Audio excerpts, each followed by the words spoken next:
How did East African art travel from hand-carved wooden tools to massive modern structures made of everything from plastic to scrap metal in just a few generations?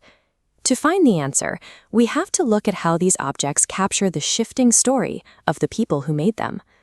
Over the last 150 years, the person holding the brush or the chisel has changed from an unnamed community craftsman into a globally recognized social critic. We can trace this journey by walking through 4 distinct historical eras.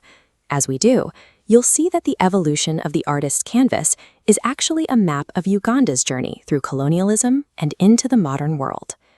In the 1800s, before major colonial influence, art was a daily necessity that everyone in the community relied on.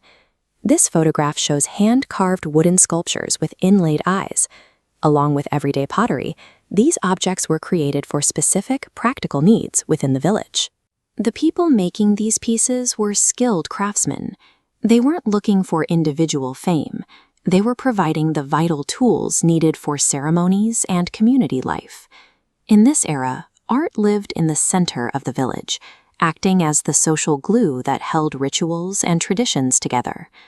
That way of life changed when colonial powers arrived, bringing with them a very different idea of what art should be. Look at this colonial-era classroom setting. Foreign institutions introduced formal art education to a new generation of students.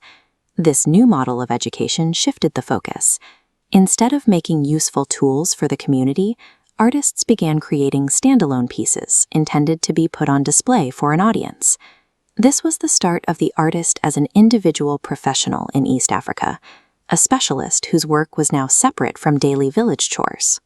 As Uganda moved toward independence in the mid-1900s, a new movement began at Makerere University, at the Margaret Trowell School of Industrial and Fine Arts.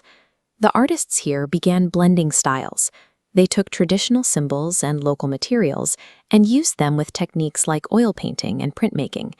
One of the school's first students, Gregory Maloba, used this blend of old and new to capture the spirit of a country that was finally becoming its own boss. You can see that spirit in his Independence Monument.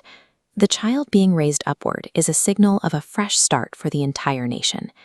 The Makerere School gave the region a new way to see itself, creating the visual symbols needed for a newly independent East African identity. Since the 1990s, the focus has expanded even further. Today's artists look at global issues, explore new technology, and the way cities are growing.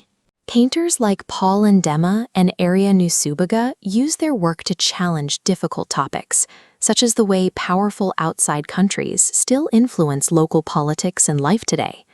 Other artists explore new materials. An artist named Zenson creates huge installations that weave traditional brown bark cloth together with bright modern synthetic plastics. Today's East African artist has become a bold social critic. They use their powerful work to lead the public conversation on exactly where their society is headed next. In 150 years, the artist's role evolved from communal craftsmen to individual professionals, and now social activists. Materials followed this path, from natural wood and clay to oil paints to today's synthetic mix. Despite these changes, the objects serve as an unbroken historical record. Now, I want you to look for these records in your own neighborhood.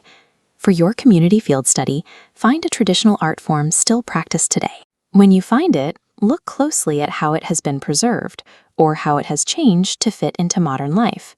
When you look at a piece of East African art, you're seeing the history of its people written in wood, cloth, and paint.